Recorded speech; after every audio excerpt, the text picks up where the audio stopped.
男子偷袭老头不成，反被一套丝滑连招打得节节败退。你到底是谁？为何易容城白世界偷袭老夫？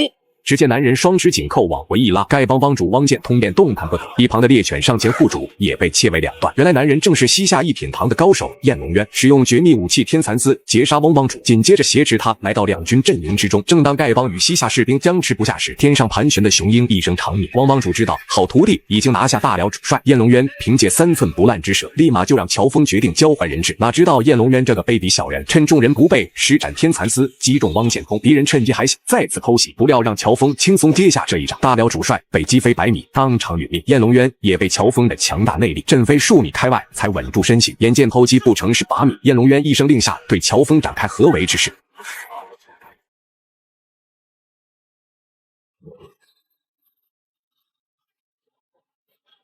就在刚刚，身为丐帮帮主的乔峰为救长老白世敬，一不小心身中西夏高手赫连铁树毒镖。副帮主马大元联合5位长老，使出毕生诀穴位帮主驱毒。回光换电，运马结婚，连击重手。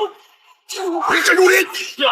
乔峰在6大高手的联合下，总算是保住了性命。可明天就是泰山大会，乔峰如今又身受重伤，丐帮号令天下之位恐将不保。果然不出众人所料，第2天大会之上，正当各门派争论不休时，一道白色身影以无比帅气之姿从天而降，浑厚内力激发的气浪令众人睁不开眼。来人正是与乔峰齐名的姑苏慕容复，今日前来就是要争夺武林盟主之位。白世敬见他口出狂言，当即上场就要与慕容复过上2招，哪知道说2招就是2招，白长老竟然败在自己最擅长的缠丝擒拿手。慕容复的成名绝技以彼之道还施彼身，果然名不虚传。正当慕容复以为胜券在握之时，台下的乔峰坐不住了。请问，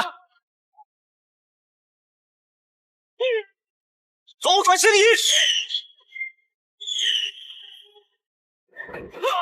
这是本剧2大高手的巅峰对决，也是北乔峰与南慕容的初次见面。今日2人相遇泰山，就是争夺武林盟主之位。乔峰手握丐帮之宝打狗棒，率先攻来。慕容复凭借灵活走位避开杀招，紧接着拔出手下掷出的宝剑与之硬刚。乔峰打狗棒法只见其形，不见其人。只因昨晚为救白世敬身受重伤，慕容复却精通百家武学，将各门派绝学发挥得淋漓尽致。乔峰能否力挽狂澜呢？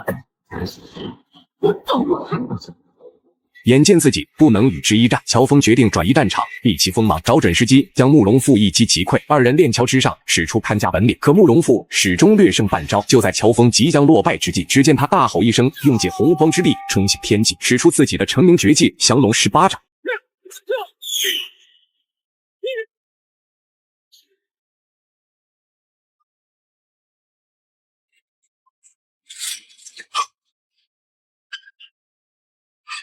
丐帮帮主乔峰刚刚坐上盟主之位，武林之中就发生了一件大事。伏牛派掌门柯百岁竟然死在自己的绝技之下，这以彼之道还施彼身的杀人手法，普天之下除了南慕容还有谁？哪知道慕容复得知此事后，气得火冒3丈，于是偷偷潜入柯百岁灵堂，想要亲自查明事情的真相。正在这时，屋外响起一阵脚步声，为首之人正是乔峰。打开棺材一看，确定柯掌门死于百胜身边无疑。武林发生这种血案，乔峰为柯掌门讨回公道，义不容辞。只是话还未说完，乔峰就对幕后之人发起攻击，2人交手仅2招，来人便借机遁出屋外。原来此人正是先前到来的慕容复。乔峰见状，跟着来到一处宽阔地带，2大高手一见面便施展各自绝学。乔峰使出一招飞龙在天，被慕容复的斗转星移瞬间破解。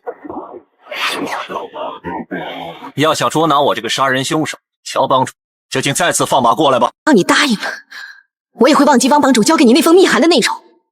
你要想让我不痛快，我也会让你和乔峰不痛快。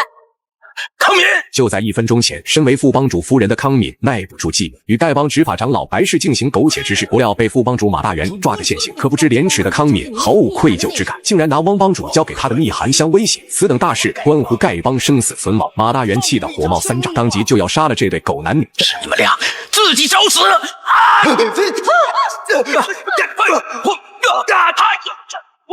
结局却让小编万万没想到，当乔峰快马加鞭赶回丐帮，曾经的马大哥已经天人永隔。灵堂之上，康敏猫哭耗子，与奸夫白世敬一唱一和，把杀害丈夫的凶手嫁祸给慕容复。可乔峰也不是250，因为就在案发当天，自己正与慕容复交手。见乔峰起疑，康敏话锋一转，让慕容复前来丐帮当众对质。我康敏绝不会冤枉无辜之人，但一定要让我夫君死得明明白白。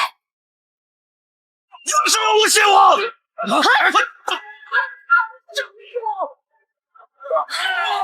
30年前，雁门关外有说有笑的一家3口回乡探亲，遭遇大批黑衣人袭击，男人不明所以，只能应战。哪知这群人根本不讲武德，竟然对他的妻儿痛下杀手。等他反应过来，已经为时已晚。眼见老婆命丧敌手，男人万念俱灰，抱起妻子跳下万丈悬崖，只留下襁褓中的婴儿。如今这孩子已经长大成人，他就是义薄云天的丐帮帮主乔峰。如今辽人的身世被发现，宋辽两国又年年战乱不断，丐帮弟子怎么可能让一个辽人当帮主？可乔峰始终不愿承认自己的身份，直到看见师傅的亲笔书信，乔峰犹如万箭穿心，只好接受这残酷事实。随后交出打狗棒，退位让贤。乔峰大仁大义，自然会有一批死党追随于他，阵营瞬间被分为2派，避免兄弟们自相残杀。乔峰当场发起了毒誓：我乔峰是汉人也好，是辽人也罢，有生之年绝不会伤害一个汉人的性命。若为此事，永如此刀。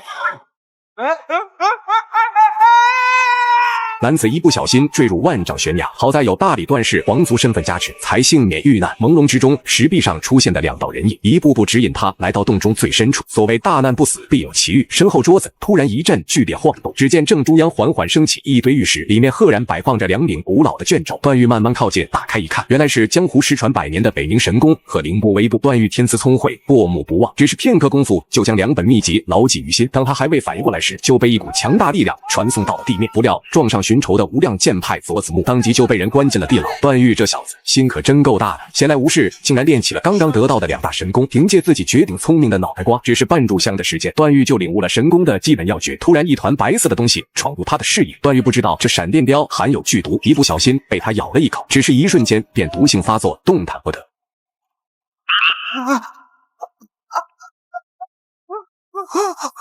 又来了一个漂亮姑子，看来老子今天艳福不浅呢。大理帮皇子机缘巧合之下，无意瞥见女子面纱里的真容，当即就把他迷得神魂颠倒。拥有绝世容颜的穆婉清，同时引来采花大盗云中鹤垂涎3尺。段誉立即施展绝技凌波微步，转眼之间便消失得无影无踪。可2人始终未能逃出云中鹤的手掌心。正当云中鹤以为得逞之时，一股强大内力将他震飞数米，才稳住身形。只见高处飞来一道白色身影，来人正是段誉的母亲包白凤。见又来一个漂亮女子，云中鹤本想打算今日一饱口福，不料被穆婉清与段母联手，将云中鹤打得狼狈而逃。正当段氏一家团圆时，屋外响起一阵打斗声。原来是南海恶神月老三赶到大理，目的就是要收段誉为徒。见月老三傻里傻气，段誉当即就要与他过上3招，谁赢了便是谁的师傅。段誉凭借凌波微步左闪右躲，月老三连他的一根毛都没摸着。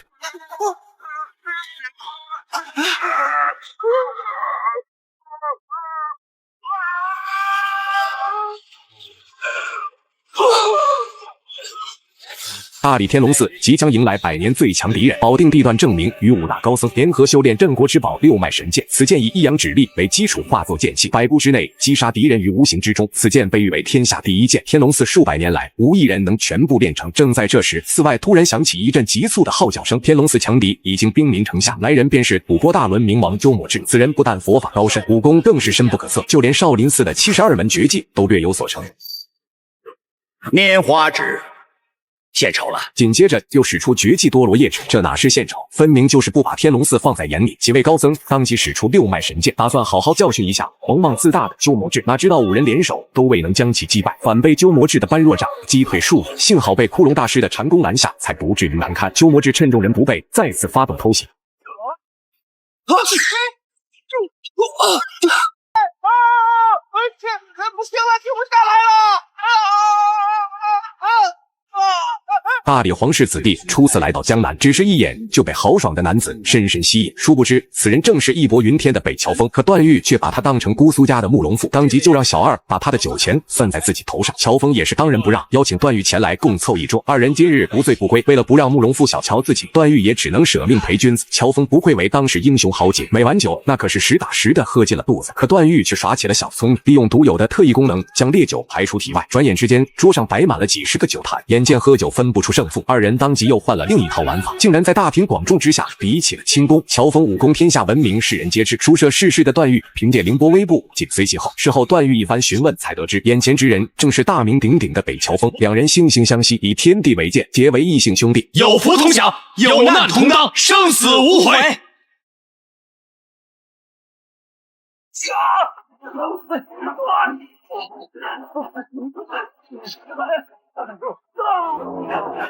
辞去丐帮帮主之位的乔峰回到家中，本打算不再管江湖上的一切恩恩怨怨。可当他推开房门一看，发现养育自己30年的父母已经撒手人寰。乔峰仔细查看之下，发现二老乃是惨遭他人毒手。是谁如此凶残？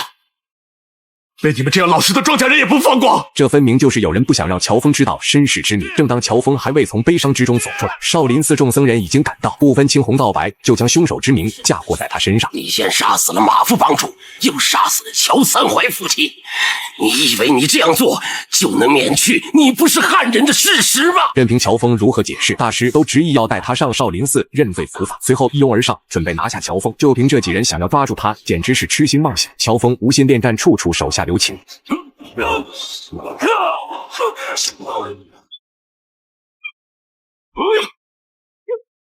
小心！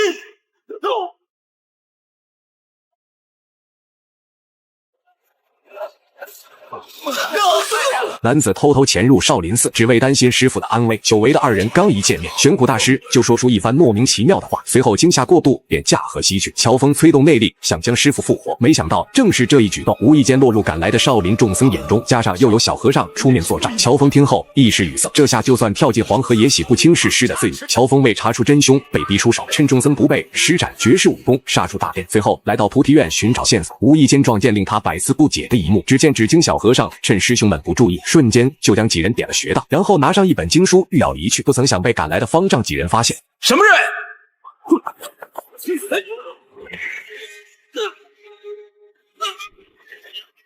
乔峰见此人行事可疑，决定施以援手，使出一招飞龙在天，将众僧逼退，转眼之间消失得无影无踪。乔峰，今天就算是血溅聚贤庄，让人乱刀分尸，又算得了什么？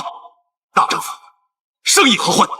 死亦何惧？这是《天龙八部》中，乔峰带着受伤的阿朱闯进聚贤庄，以一人之力独占群豪名场面。只因得知乔峰是辽贼后人，接连又杀了乔三槐夫妇和少林玄苦大师，众人一致决定要为天下除害。而聚贤庄这110号人里，大多都是他的昔日好友。乔峰决定在大战之前与兄弟们喝上一碗绝交酒。此话一出，全场顿时鸦雀无声。却偏偏有一女子是要置他于死地，此人便是丐帮副帮主马大元的妻子康敏。蛇蝎心肠，将丈夫之死嫁祸在乔峰身上。乔峰，我和你的血海深仇，誓死相讨！紧接着，乔峰主动喊出长老白世敬，嘱咐兄弟好好照顾阿朱姑娘。肝胆相照的二人同饮一坛酒，随后宋西尘无4大执法长老上前一步，让乔峰不必手下留情来世，还与他做兄弟。乔峰饱含热泪，双手一挥，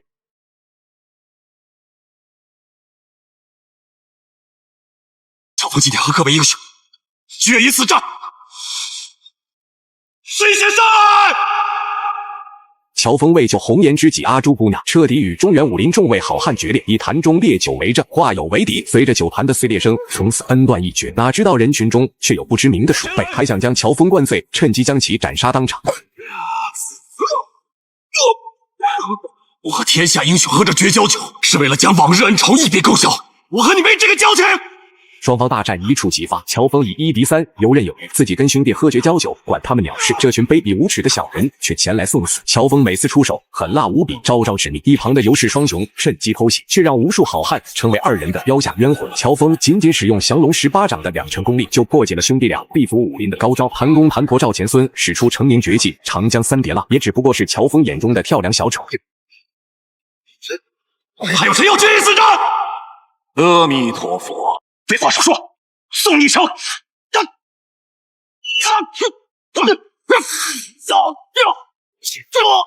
眼见心爱之人命在旦夕，乔峰纵身一跃，来到身前，徒手接住盘婆，致命一击，随即一掌将其打翻在地。众人还想群起而攻之，你们谁敢再动阿朱，我就杀了他！一群人立马被乔峰气势吓得愣在原地。这时候，薛神医却出了个馊主意，让他自行了断，就会出手相救阿朱。乔峰闻言一怔，好个一命换一命，今日前来就没打算活着离开聚贤庄，正打算答应了薛慕华，可阿朱怎会眼睁睁地看着乔峰为自己付出生命？不管他们怎么陷害你、污蔑你，你在阿朱心里永远都是那个顶天立地的大英雄、真好汉。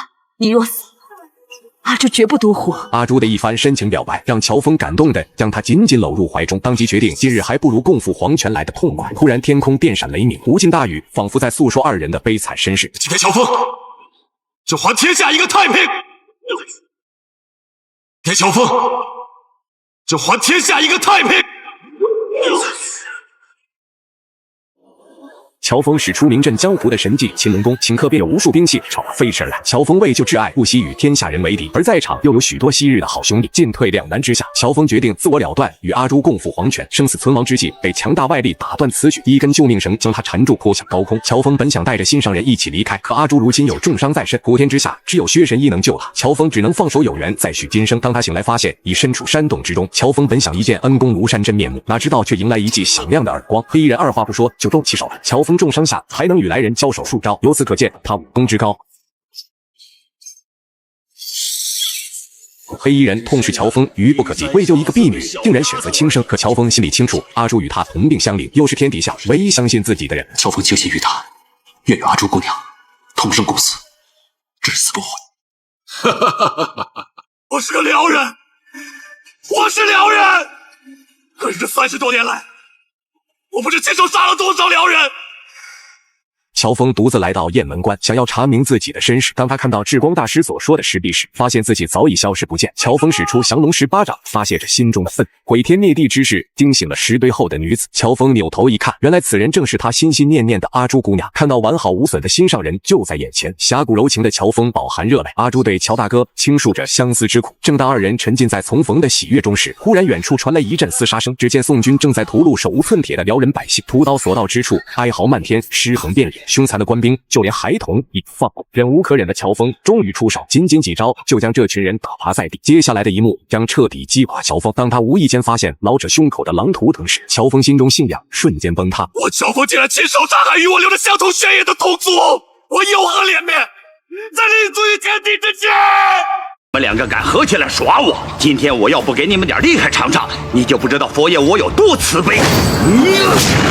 大名鼎鼎的吐蕃法师鸠摩智竟然被小情侣戏耍了一番，导致他经脉逆行，险些丧命。段誉见状，立马施展凌波微步，带着王语嫣看忧。二人随即来到聚贤庄寻找大哥。一番打听才得知，英雄会早已结束。就在他们准备离开此地时，一声阿弥陀佛拦住去路。原来是鸠摩智杀到。正当他要对王语嫣下手之时，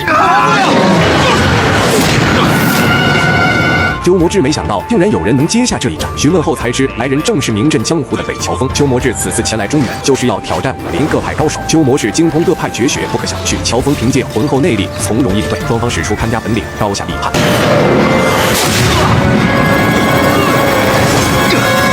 鸠摩智没想到降龙十八掌这么厉害，乔峰则是出言威胁，如果再为难段誉，就让他好看。鸠摩智强忍内伤，只好作罢。可刚一踏出聚贤庄大门，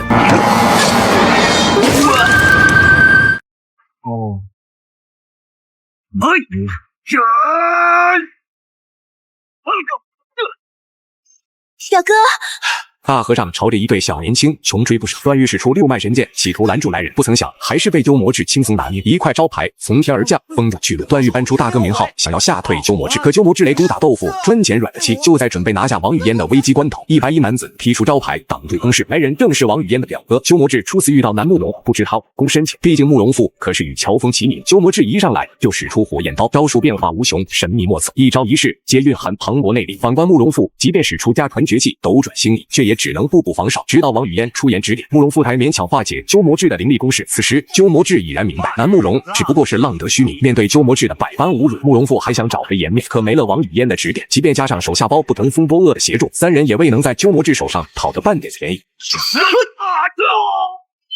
不在。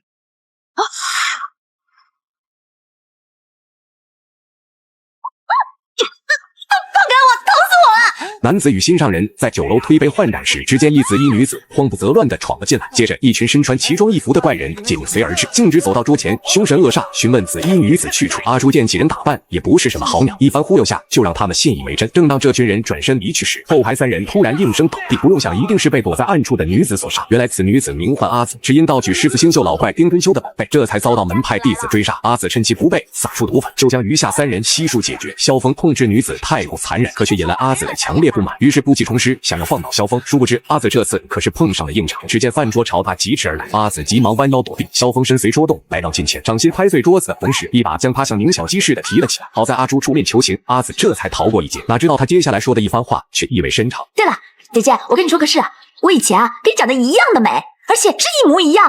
明亲生爹娘就在眼前，粉衣女子却不敢上前相认，只能默默转身，一步三回头离开。究竟是什么原因让他下如此狠心的决定呢？就在不久前，阿朱与萧峰易容成白长老及其随从从马夫人口中打听带头大哥的身份，可康敏只是一眼便识破二人计谋，随口便将凶手之名嫁祸在此生最恨之人身上。这位带头大哥就是镇南王段正淳。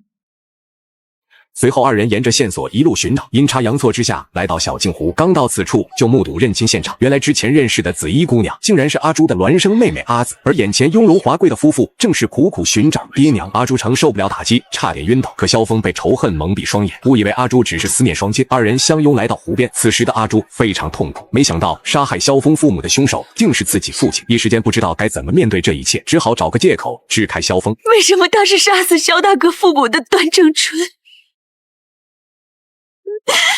本王爷喝醉了。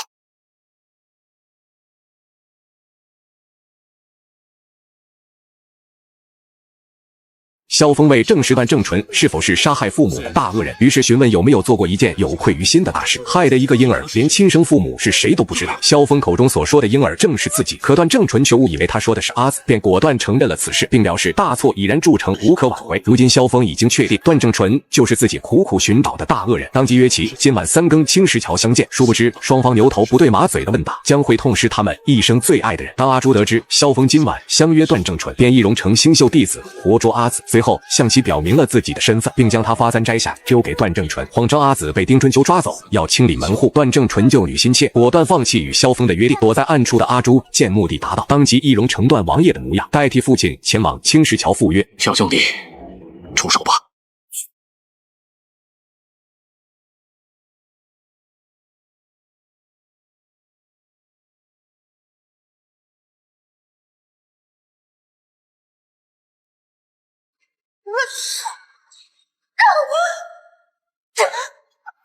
这绝对是《天龙八部》中最虐心的片段，也是降龙18掌威力最强的一次。阿朱为报父母的生育之恩，打扮成父亲段正淳模样，前往青石桥赴约。阿朱的易容术出神入化，萧峰并未看出异常，带着满腔仇恨腾空跃起，使出降龙18掌最强杀招亢龙游。萧峰这一掌足足10成功力，别说娇滴滴的阿朱承受不住，就连江湖上顶尖高手也难以招架。霸道掌力震碎阿朱5脏6腑的同时，也打落他脸上的人皮面具。直到此时，萧峰方才看清是阿朱乔装，当即飞身上前抱住心上人。此时被仇恨蒙蔽双眼的萧峰瞬间清醒，没想到唯一使用必杀技的地方却用在了阿朱身上。萧峰惊慌失措之下，不断为其输送内力，想要保住阿朱性命。可此时即便是神医在世，也无力回天。阿朱生命垂危之际，留下遗言：我死后，请不要再为难我的父亲，并替我照顾妹妹阿紫，待阿紫如待我，无怨足矣。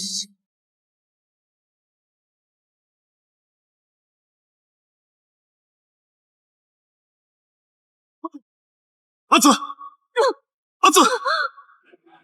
女子修炼星宿派邪功，以身试毒，导致气血逆流，使其容貌尽毁。为了能让姐夫见到亡故的孪生姐姐，阿紫竟然拔出匕首自废武功。萧峰答应过阿朱要好好照顾阿紫，于是，在郎中的指点下，萧峰催动全身内力，将阿紫体内毒气逼出。只见阿紫以肉眼可见的恢复昔日容貌，思其心切的萧峰饱含泪水脱口而出：“老天爷，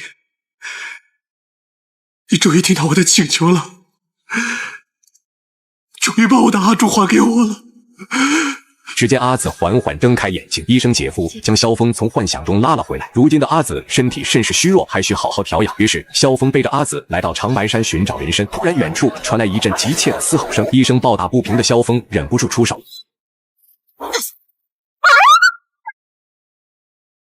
兄弟，有危险！那是辽人，快走！这个时候我怎么能走呢？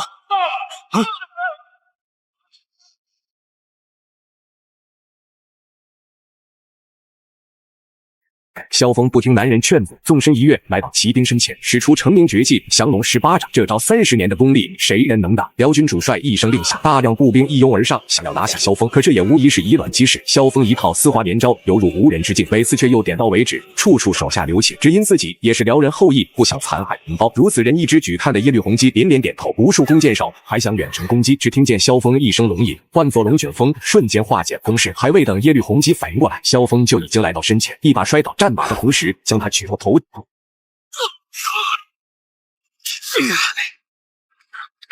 叫你别动，再动我就杀了你！你们怕什么？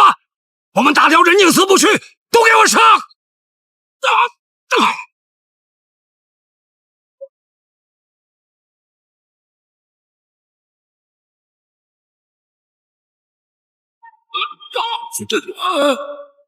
所谓成大事者，必是雷霆手万剑格局，刀锋决断藏慈悲。大辽皇帝便是犯。当叛军捉住全家老少，威胁他时，耶律洪基只是叩谢母亲养育之恩，随后一声令下，所有家眷一个不留，放箭！可当叛军押出属下妻儿时，一生爱民如子的耶律洪基只能缴械投降。正当他想将江山拱手相让时，远处万马奔腾，如死亡洪流般袭来，领头之人正是结拜义弟萧峰。只见萧峰孤身冲入叛军阵营，万千战马铁锁阵，所向披靡，眨眼之间就将叛军先锋部队斩于马下。萧峰施展绝顶轻功，火开敌军围攻，擒贼先擒王，干掉叛军2员大将，活捉皇太叔。耶律洪基没想到义弟这么厉害，当着三军之面封萧峰为南院大王，共享天下。臣萧峰领旨。僧天生愚钝，万不敢与丁施主您过招。小僧只希望丁施主能一念超生，渡人自渡啊！那老夫就先把你渡了再说。小和尚第一次下山，就撞见一帮奇装异服的丑八怪滥杀无辜，当即劝说众人放下屠刀，回头是岸。可恶贯满盈的丁春秋自是武功高强，嘲笑虚竹狗拿耗子多管闲事。询问之下才知他是少林最小自辈的和尚。丁春秋立马就起了杀心，二话不说就朝虚竹挥出一掌。忽然一道绿色身影闪现而出，施展鬼魅步法，将虚竹从丁春秋手中救下。原来是大理段皇子及时赶来，段誉凭借凌波微步避开杀招，丁春秋一身毒功独步武林，打在段誉身上却一点事都没有。丁春秋恼羞成怒，再次出手，忽然一道刚猛掌法从天而降，原来是少林达摩首副杀道。面对丁春秋的腐蚀掌法，轩辕大师避让不及。但现在服来吧。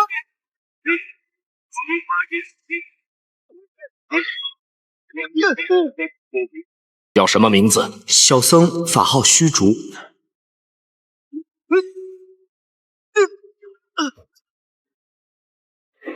天下无人可破的真龙棋局，竟然被眼前这个傻不拉几的小和尚破解。逍遥派大弟子苏星河老泪纵横，感谢虚竹终于了却先师遗愿。还未等他反应过来，虚竹就被苏星河一系长袖拉进山洞，穿越时空，来到地底最深处。只见石台正中端坐着一位白衫胜雪，仿佛下一刻便要羽化登仙的高人。此人便是天龙中神话般的人物，逍遥派掌门无崖子。正当懵逼的虚竹更加懵逼时，被无崖子强大掌力吸动天灵盖，顿时就将他体内仅有的少林功夫化去。此时的虚竹还不知道，无崖子欲将掌门之位授受于他，可虚竹这个榆木脑袋打死都不愿拜他为师。无崖子大限将至，被逼出手，强行将自己70年功力灌入虚竹体内。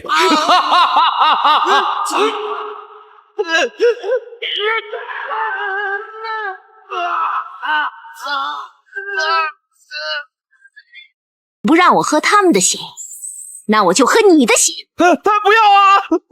正当傻和尚跑到路口，就见一群凶神恶煞的敌人追来。虚竹当即决定带着姥姥一起逃跑，可姥姥却让他捡起一朵松球，利用丹田真气朝敌人掷去。只见为首之人应声倒地。虚竹见此法有效，立马将全部松球弹射而出，剩余几人通通去见了太阳。姥姥见到地上的死尸，两眼放光，飞身抓起一具就躲在树后饱餐了一顿。等虚竹反应过来，已经为时已晚。如今这杀戒已破，虚竹自知罪孽深重，可姥姥则在一旁修炼起来。受伤的吴老大立马就认出这是灵鹫宫公主的绝技天长地久不老长春功。你是天山童姥？当然，不然你们以为我是谁？天山童姥见身份识破，便道出事情缘由。修炼此功法需30年一轮回，如今功力尚未恢复，仇人已经找上门来，于是让虚竹赶紧带自己离开。突然，一道阴柔之声传来：“去哪儿，师姐？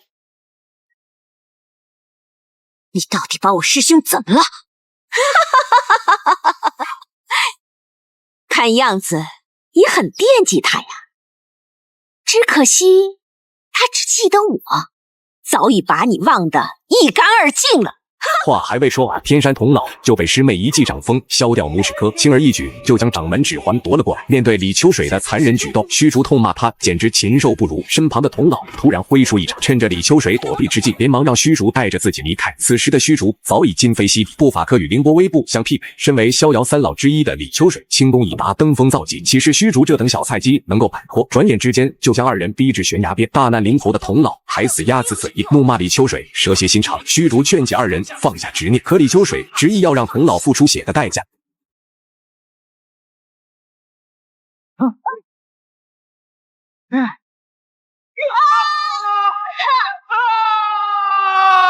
我告诉你，没人敢跟我天山童姥作对。我问你，是你赢了，还是我赢了？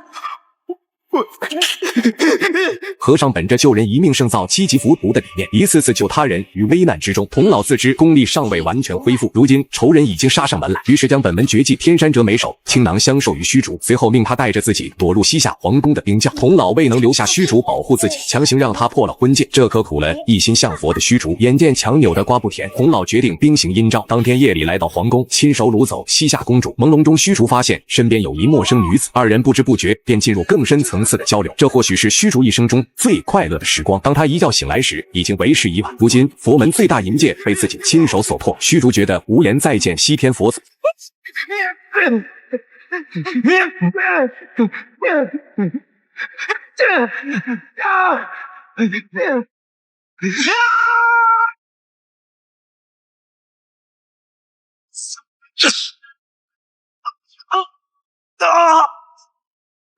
小和尚一直对梦姑恋恋不忘，恳请天山童姥告知他的身份。原来就在昨晚，童姥未能将虚竹留下保护自己，偷偷将西夏公主塞进他的被窝。童姥以为就此事可以拿捏虚竹，可深藏佛心的虚竹哪肯就范，就算永不见梦姑，也不会助纣为虐。说完，转身要回少林寺，可童姥岂能如他所愿，趁机打出9道生死符。中过此符的小伙伴都知道，这种求生不得、求死不能的滋味特别酸爽。眼见虚竹如此痛苦，童姥念在他舍命救自己的份上，还是送上一枚丹药，让虚竹缓解疼痛。要想彻底解除生死符，必先学会如何种下生死符。虚竹在童姥的指点下，自己又有无崖子70年功力为基础，经过2天3夜的不断修炼，虚竹终于练成操控他人的法把。此时的童姥也即将恢复巅峰状态，可就在这关键时刻，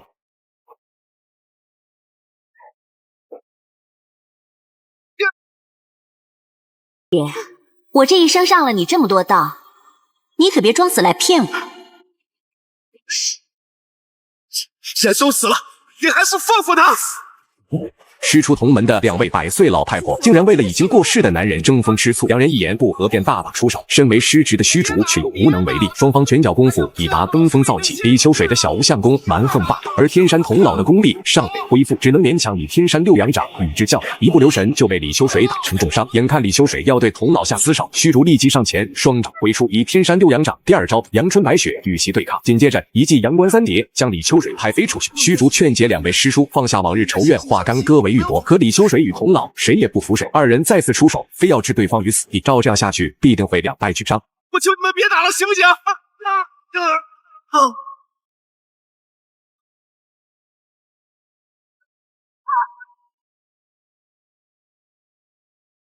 等鸠摩智参见少林寺方丈和各位神僧。阿弥陀佛。琥珀法师鸠摩智一生追求武学巅峰，此次前来中原就是要挑战各派高手。今日便要拿武林泰斗少林寺开刀。鸠摩智扬言要用72绝技打败各位神僧。首先登场的便是玄生大师，成名绝技大金刚拳，刚猛无比，换做一般的武林高手确实难以招架。可今天偏偏遇上了武痴鸠摩智，一招落中东应，就让玄生败下阵来。紧接着便是以般若掌著称的玄度大师，其功力已达炉火纯青。鸠摩智则用玄生大师的成名绝技应战，大金刚拳更加的凶狠霸道，仅仅片刻就让玄度败北。眼看少林寺今日就要丢进中原武林颜面，主持方丈玄子大师亲自上阵，鸠摩智一眼就认出这便是少林镇寺绝技袈裟伏魔功，当即甩出战袍将袈裟击个粉碎。鸠摩智的伏魔功更加出神入化，打得玄子大师毫无还手之力。想不到堂堂少林方丈竟然这么不堪一击。就在这危机时刻，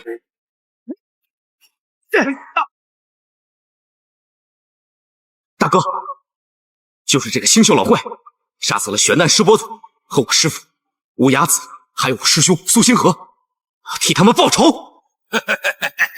眼见丁春秋笑得如此猖狂，虚竹再也不管佛门清规，当即朝星宿老怪攻去。二人同为逍遥派弟子，武功路数皆为相同，身法轻灵飘逸，却又暗藏杀机。如今虚竹进的掌门无崖子一波身上已有逍遥三老200多年功力，论招式始终压丁春秋一头。虚竹虽然实战经验不足，北冥神功威力发挥不到50%，也足以将丁春秋打得节节败退。逍遥派掌门无崖子临终遗言，让虚竹干掉丁春秋，清理门户。眼看尊主迟迟拿不下星宿老怪，一旁的婢女梅竹双剑神助攻，虚竹立马心领神会，击破酒壶。哪知正在这时候，丁春秋施展毒功，将竹剑重创。虚竹趁机打出几道生死符，不可一世的星宿老怪当即败下阵来。丁春秋，把解药交出来！你们3个一块上吧。萧峰何惧？丁春秋向同伙递了个眼色，率先攻来。慕容复拔出利刃，祭出一道剑气，二人攻势全被萧峰的护体罡气化解。丐帮帮主庄聚贤直接亮出必杀技，萧峰从容应对，避开杀招。丁春秋与慕容复再次袭来，萧峰使出降龙18掌挡住攻势，紧接着硬刚从天而降的庄聚贤反手一掌打碎其面具，显露有坦之真身。难道萧峰今日又要重蹈聚贤庄覆辙，独自面对天下武林群雄？二弟虚竹剑僧门逆徒就在眼前，使出天山六阳掌朝丁春秋攻去。段誉见哥哥们力战强敌，自己又岂能视而不见，立即施展凌波微步加入战场，皮大哥挡住慕容复的凌厉杀招。此时的庄聚贤气急败坏，举起石塔朝萧峰攻来。只见萧峰双掌蓄力挡住攻击，浑厚内力直接将石塔击个粉碎。庄聚贤贼心不死，再次抛出石骨，萧峰飞身打出一走。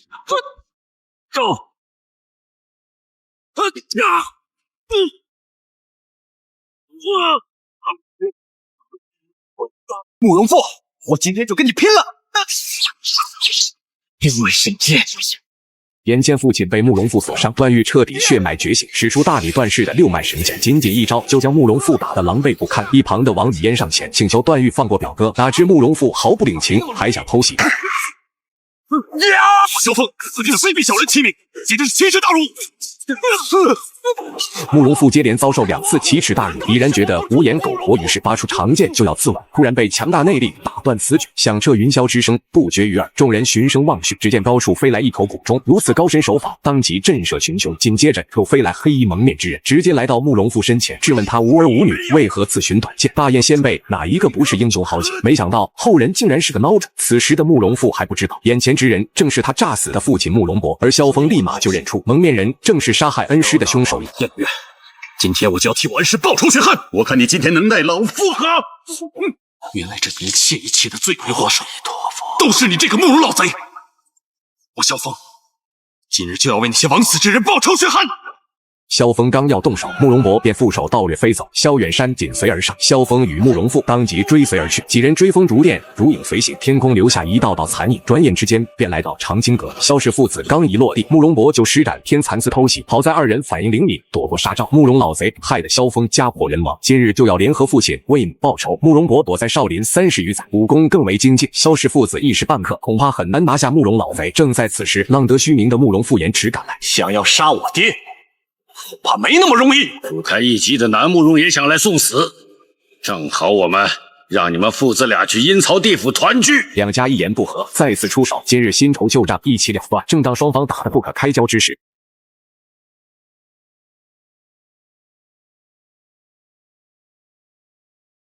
你在那里鬼鬼祟祟的，待了多久？施主是在问老僧躲在这里多久了吗？不是问你，又是问谁？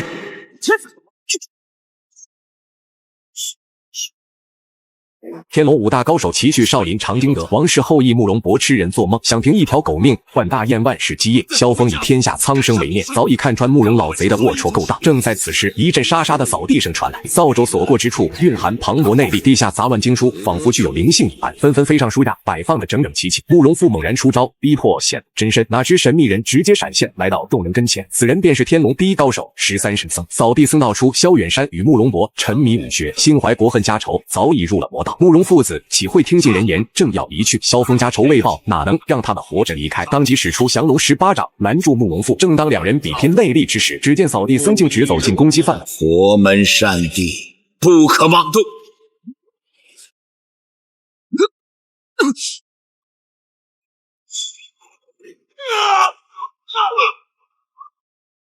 阿弥陀佛，好厉害的功夫！降龙18掌，果然是天下第一。天龙第一高手使出少林神技佛光普照，就让萧峰与慕容复分离开来。扫地僧走到萧远山跟前，询问是否愿意为仇人疗伤。慕容博害得萧远山家破人亡，自己怎么可能替他治病？万万没想到，扫地僧矛头一转，直指慕容博，仅仅2招就让慕容老贼见了仙子。如今仇人死于非命，可萧远山却高兴不起来。你这个满嘴仁义慈悲的老秃驴，今天我慕容复就跟你拼了！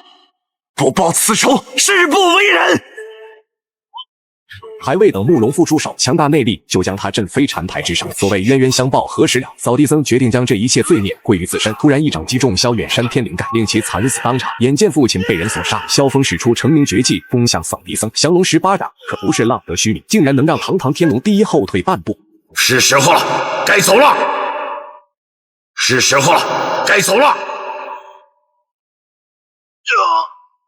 天龙第一高手扫地僧施展绝世神功，将萧远山与慕容博吸入手中，像老鹰鸣小鸡似的纵身离开长津阁。扫地僧提着2具尸体一路狂奔，等萧峰与慕容复赶到后院，只见扫地僧正在运功操控2人身体。死去的慕容博与萧远山忽然睁开双眼，挥出双掌朝着对方全力一击。原来扫地僧并未击杀2人，只是运用归西大法使其气息闭塞，这样才能让2人进入冥想状态。什么复国大业，什么血海深仇，不过是人生旅途中过眼云烟。只有学会放下，体内积伤便会自动根除。如今2人大彻大悟，看破红尘，恳请扫地僧收为关门弟子，从此青灯古佛常伴左右。萧峰不愧为当世英雄豪杰，纵使父亲做了和尚，也完全遵从萧远山的意愿。反观慕容复想要光复大业，以尽癫狂，岂能让父亲轻易出家？孩儿今天就成全你。